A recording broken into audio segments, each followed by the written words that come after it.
እሷንም ፍቅረኛ አለ? አዎ ኦ ነበረኝ። ያኔም ስትመጣም ያኔም ነበረ።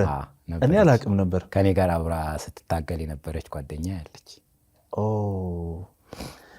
ማለት የዛኔ በደንብ ትኩረት መስጠት የነበረብን ለሕክምና ለድጋፍህ ስለሆነ የፍቅር ህይወትህ ላይ መግባት አልፈለኩም እኔም እንደ ጠያቂ።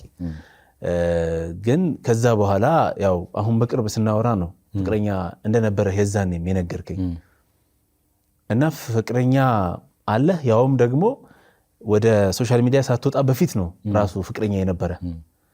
ዋው እንዴት ነው የተገናኛችሁት? ታፕታፕ የሚደረገው ነገር የመጣ ጊዜ የለ ካስታወስክ ክሪፕቶ ምናምን የሚባል ጊዜ የዛ ሰሞን ላይ እንደዚህ ቴሌግራሞችን ፕሪሚየም ሲያስፈልጋቸው ፕሪሚየም አደረግላቸው ነበርና እንዳጋጣሚ ስቶሪ ልታረግ ፈልጋ ቴሌግራም ሊሚት አለውና ኮንታክት አደረገችኝ ማለት ነው። ከዛ በኋላ ቀስ በቀስ እየተወራ ኦልሞስት አሁን ከዛሬ 1 ዓመት በፊት ማለት ነው እየተወራ ያኔ ማንም ሰው አያቀኝም። ከዛሬ 1 ዓመት በፊት እያወራን ከጊዜ ሂደት በኋላ ነበረ በአካል የተገናኘ ነው ማለት ነው። እና በአካል ተገናኝተንም በጊዜ ሂደት በቃ እየተባለ ትውውቁ እየጨመረ ሲመጣ ፍቅሩ ተጀመረ። ፍቅሩ ሲሪየስሊ ወሰድ ነው እያሳደግን ያው በመሃል ነበር ስለኔ ህመም የነገርኳት። ሶሻል ሚዲያ ከመውጣቴ በፊት ነው ስለ ህመም የነገርኳት። ፍቅሩን ሳትጀምሩ ማለት ነው? አዎ ኦልሞስት በአካል በተገናኘን በማግስቱ ምናምን ነገር ነበር። ስለኔ በአካል እስከምትገናኙ ድረስ አታውቅም ነበር እውነት ለመናገር። እና በአካል ስታገኘኝም መጀመሪያ ያለችኝ እግር ምን ሆነ ነው ነበር ያለችኝና ደነገጠች። ትንሽ ስለማነክስና ጠየቀችና ደነገጠች። ቆይ በደንብ ዲቴል ነግርሻለሁ ብያት በማግስቱ ሙሉ ዲቴል ነገርኳት። ስለ እግሬ ነገርኳት። በሱ ማልቀስ ስትጀምር አይ ይሄ እንኳን ካስለቀሰች ገና ብዙ ታሪክ አለ ብዬ ሙሉ ታሪክ ነገርኳት።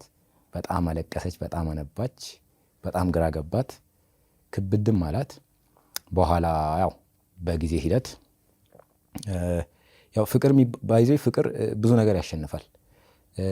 ፍቅር ፊዚካል ነገር አይደለም። እሷ ላይ ነው ያየሁት እውነት ለመናገር ፍቅር በፊዚካል ነገር አይገደምም።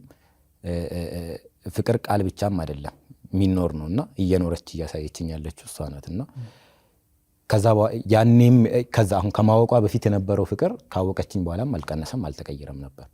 እና ሶሻል ሚዲያው ሲመጣም ምንም ላንገራግር በጣም ብዙ ሪኩዌስቶች ሲመጣ ብሎክ ወደ ማድረጉ የመጣሁት ለምንድን ነው? ስለምተማመንባት ስለማምናት ነው። ቢካዝ በሌለህ ሰዓት የነበረ ሰው ባለ ሰዓት አሁን ሲኖርህ ሁሉም ሰው አብሮ ይመጣል፣ ጋጋታው ይመጣል። ግን በሌለኝ ሰዓት የነበረች አብራኝ ስትታገል የነበረች ስለነበረች እና አንድ እንባ ከኔ ማየት አትፈልግም እሷ ማለት ይሄ ጠንካራውን በረከትን ነው ማየት የምትፈልገው። እና የሆነ ድክም ዲላኝ ሲል እሷ ናት የምታበረታኝ፣ እሷ ናት አቅም የምትሆነኝ። አሁን እዚህ እንኳን ብትኖር ዳይፐር ቀይረሃል የምትለኝ እሷ ናት። እና ለዛ ነው እንደዚህ አይነት ፍቅር ስላለ ነው ብሎክ ማድረጉን ይሄ ገደብ ማበጀቱን ግዴታ የሆነብኝ ማለት ነው።